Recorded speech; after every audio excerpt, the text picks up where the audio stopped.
안녕하십니까. 지난 주간 목요일에 대구노회 장로님들이 우리 교회 많이 방문해 주셨습니다. 그때 장로님들이 오셨으니까 우리 초창기 믿음의 선진들이 어떻게 장로님이라고 하는 이 중직을 세웠을까 하는 것들을 좀 소개해 드렸는데, 그 내용을 여러분들에게도 간단히 말씀드리겠습니다. 최초의 교회가 소래교회이고요, 또 우리 서울 지방의 최초의 교회가 서울 세문안 교회잖아요. 세문안 교회가 설립되고 나서 1887년에 두 분의 장로님을 세워요. 얼마나 기쁜 일입니까?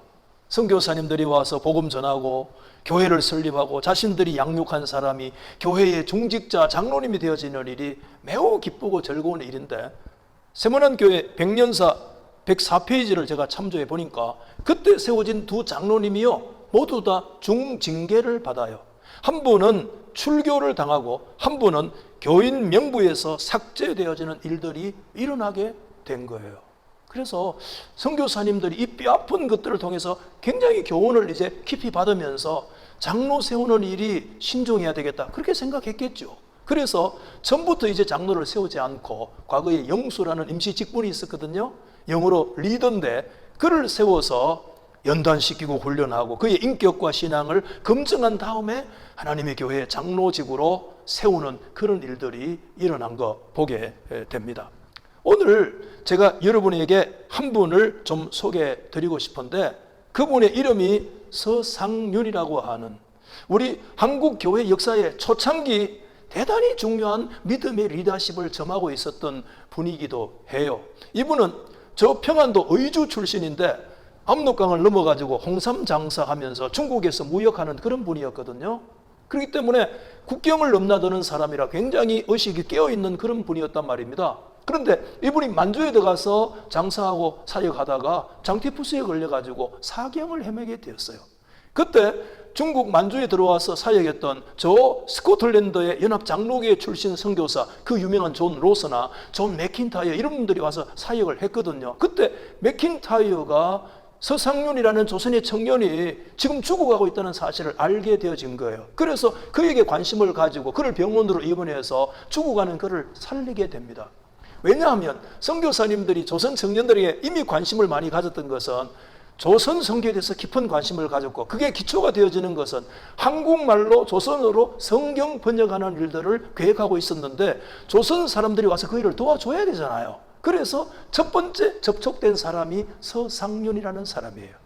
서상윤은 그때부터 선교사님들을 만나서 장사하는 일을 내려놓고 선교사님들의 의학 조사가 되어져서 유급으로 그 일들을 돕게 되어지죠. 사실상 예수를 믿기 전부터 눈만 뜨면 성경을 연구하는 그와 같은 자리에 들게 되어지고, 하나님 말씀은 능력이 있어가지고요, 계속해서 그 말씀을 연구하는 가운데 예수를 믿게 되고, 자원에서 로스 선교사님에게 세례를 요청해서 1882년에 세례받는 이런 일들이 일어나게 되죠.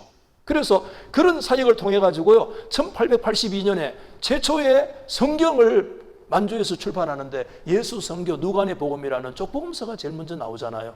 이게 하나씩 쌓여가지고 1887년에 그 유명한 예수 선교 전서라고 하는 최초의 신약 성경이 번역되어지는 일들이 일어나게 되죠.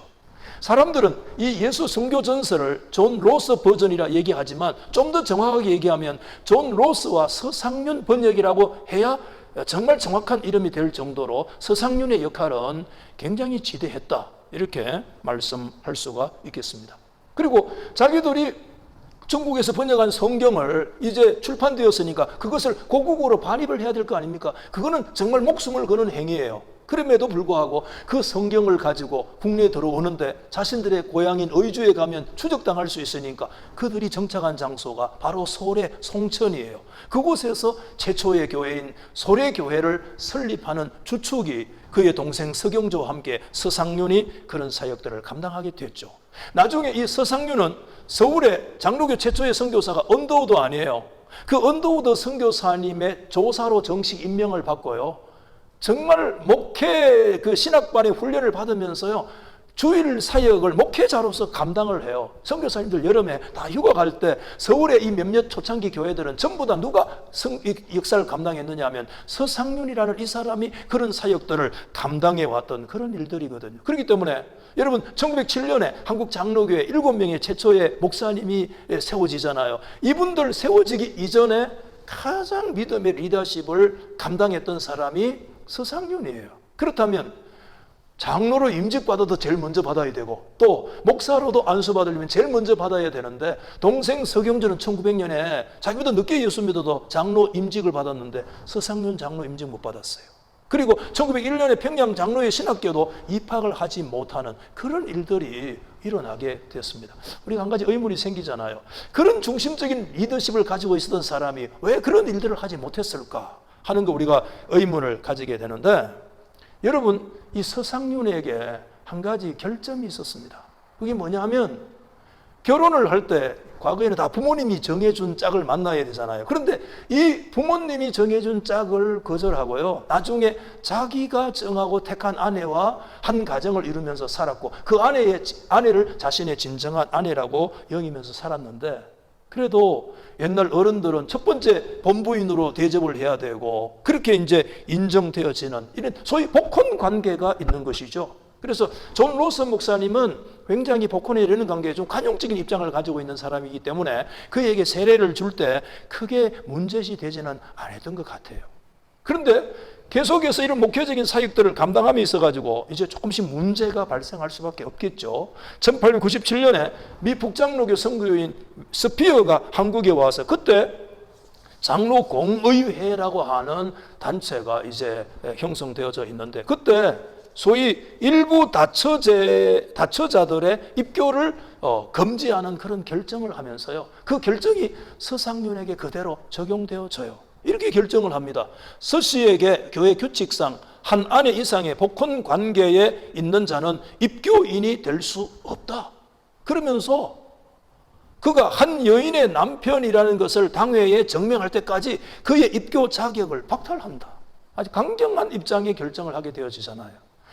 정말 한국 교회 초창기에 최고의 믿음의 리더십을 힘있게 발휘하고 있는데 이런 강경한 결정들이 나게 되어지자 이번에는 한국 교회 교인들이 그 선교사님들의 결정을 이해는 하면서도 수용하기가 매우 어려웠어요. 그래서 선교사님들에게 결정을 번복해 달라고 서한을 보내게 되어졌는데 그때 서울 북장로교 연환회에서는요 첫 번째 결정을 번복하면서 다시 그의 직책을 좀 예외적으로 그가 그래도 뭐 중혼 관계에 있지 않고 한 여인과 그래도 정결한 삶을 계속 살아오고 있으니 너무 좀 가혹하지 않느냐. 예외를 적용해서라도 그의 직책을 하나님의 교회의 사역을 감당하고 있으니까 회복시키기로 다시 결정하게 되어지자 또 다시 이제 활발하게 서울과 여러 지역에서 이제 사역을 하게 되어졌습니다. 그런데 또 1900년이 되어지면서 평양에 장로 공의회로 모였을 때 그때 이 문제가 다시 이제 제기가 되어지면서 그때 공의회 안에서는 특별위원회를 조직했는데 혼인관계위원회를 조직해서 1년 동안 연구하게 하고 외국이나 다른 곳에서 여러 가지 자료도 검토하기로 그렇게 했습니다. 그러고 나서 내린 결정이 몇 가지가 있는데 그 첫 번째 결정이 뭐냐 하면 비정상적 혼인관계를 가지고 있는 사람들은 세례도 줄 수 없고 진정한 회개할 때까지 책불해야 된다. 이런 강경론이 또 결정이 되어지게 된 거예요. 그러자 나중에 1907년에 예기치 않는 일이 발생했는데 서울 성동교회에서요 교인들이 투표를 했는데 이 서상륜을 장로로 선출하게 되어진 거예요.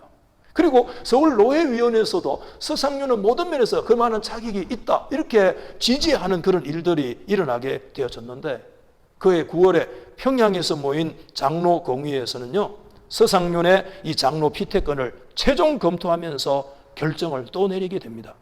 서상륜 장로 피택 안건에 대하여 우리는 다음과 같이 결정한다. 전체 교회의 이해를 위해서 그런 결정이 지혜로운 결정이라고 말할 수 없다. 우리는 서울위원회에 그의 장로 선출을 추진하지 않도록 충고하는 바이다. 야, 이렇게 해서요. 이 서상륜은 교회에 그렇게 중요한 그런 믿음의 리더십의 위치에 있음에도 불구하고 끝내 장로로 피택되어지면서까지 되었지만 안수받지 못하고, 끝내 그에게 주어진 직분은 집사였고 또 여러 가지 사역에서 이 서상륜 선생이라는 그런 호칭으로 만족할 수밖에 없었던 그런 이제 역사들이 일어나게 된 것입니다. 저는 오늘 이런 역사들을 바라보면서 첫 번째 생각되는 것은 우리 한국 장로교회가 초창기부터 이 장로직을 세우는 것을 얼마나 신중하게 접근하고 있는가를 다시 생각해 볼 필요가 있다는 거예요. 오늘날 한국 사회 안에 수만 명의 장로님들이 계시지만 정말 좀 안타까운 점들이 있습니다. 하나님께서 주신 이 직분을 정말 우리가 소중하게 접근하고 있는가? 또 이 직분을 받은 사람이 정말 이 귀한 직분을 두렵고 떨림으로 이 사역들을 감당해 가고 있는가에 대한 생각들을 한번 가져보게 되고요. 두 번째는 장로 직분이라고 하는 것은 개인의 문제로 끝나는 직분이 결코 아니라 좁게는 교회의 문제이면서 넓게는 전체 교회의 거룩성과 깊이 연결되어 있다는 사실을 한순간도 잊어서는 안 된다는 것이죠. 얼마든지 정황상 이 서상륜을 장로로 세울 수 있는 그런 일들이 있었고, 평양에 좀 강경파가 있었고 서울 쪽에 좀 관영파들이 강력하게 지지했지만 전체적인 한국 장로교 역사 속에서 이런 비성경적인 그런 초석을 놓을 수 없다는 그런 강경들이 결국에 받아들여지면서 전체 교회의 건덕과 거룩성에 대해서 얼마나 소중하게 생각했는가를 우리에게 깨닫게 되어지거든요. 오늘 저도 목사이지만 목사로서 장로로서 내 한 사람의 모습이 내 한 사람으로 끝나는 것이 아니라 이 교회의 공공성, 이 거룩성 앞에 얼마나 큰 영향력을 미칠 수 있다는 사실을 우리가 두렵고 떨림으로 생각해야 된다는 사실을 다시 한번 가지게 됩니다. 그러면서 저는 늘 교회를 섬겨오면서 이 장로직뿐만 아니라 교회의 종직이 얼마나 소중한 것인가를 스스로 이렇게 5가지 질문을 던져요. 첫째는 그 사람이 교회를 사랑하는 사람인가? 중요한 거예요. 둘째는 그 사람이 기도하는 사람인가? 교회의 직분은 기도하는 사람이에요. 왜냐하면 기도를 통해서 하나님이 역사하시잖아요. 셋째는 인간관계가 대단히 인격적으로 원만한 사람인가? 네 번째는 정말 검증된 리더십을 가지고 있는 사람인가? 5번째는 그의 사역과 삶에 있어가지고 모든 사람들에게 검증된 사람인가? 하는 이런 이런 질문들을 제 안에 계속해서 저는 던지고 있습니다. 오늘 여러분, 우리 많은 존경하는 장로님들, 이 귀한 직분을 받으셨는데 이 직분의 소중성을 다시 한번 우리 가슴에 깊이 새기시고, 이 외에도 우리 하나님이 주신 모든 직분들이 얼마나 많이 있습니까? 여러분, 이 직분들을 거룩한 하나님의 부르심 앞에서 두렵고 떨림으로 이 사역들을 감당해 가면서 하나님의 의를 이루어가는 그런 귀한 역사가 있기를 주님의 이름으로 소망합니다. 하나님의 말씀 읽겠습니다. 디모데전서 3장 1절입니다. 밑보다 이 말이여 곧 사람이 감독의 직분을 얻으려 함은 선한 일을 사모한다 하는 것이라 함이로다. 그러므로 감독은 책망할 것이 없으며 한 아내의 남편이 되며 절제하며 신중하며 단정하며 나그네를 대접하며 가르치기를 잘하며 술을 즐기지 아니하며 구타하지 아니하며 오직 관용하며 다투지 아니하며 돈을 사랑하지 아니하며 자기 집을 잘 다스려 자녀들로 모든 공손함으로 복종하게 하는 자라야 할지며 사람이 자기 집을 다스릴 줄 알지 못하면 어찌 하나님의 교회를 돌보리요. 새로 입교한 자도 말지니 교만하여져서 마귀를 정죄하는 그 정죄에 빠질까 하며 또한 외인에게서도 선한 증거를 얻은 자라야 할지니 비방과 마귀의 올무에 빠질까 염려하라. 이와 같이 집사들도 정중하고 일구연하지 아니하고 술에 임박이지 아니하고 더러운 일을 탐하지 아니하고, 말씀이 계속 이어져 오고 있습니다. 우리 모두 다 오늘 이 말씀에 기록된 거룩한 직분자로 설 수 있기를 원합니다. 기도하겠습니다. 하나님 아버지, 우리에게 주신 직분은 인간이 세운 게 아닙니다. 하나님께서 세워주신 거룩한 직분인데 두렵고 떨림으로 끝까지 겸손하게 이 사명 감당하도록 도와주옵소서. 예수님의 이름으로 기도하옵나이다. 아멘.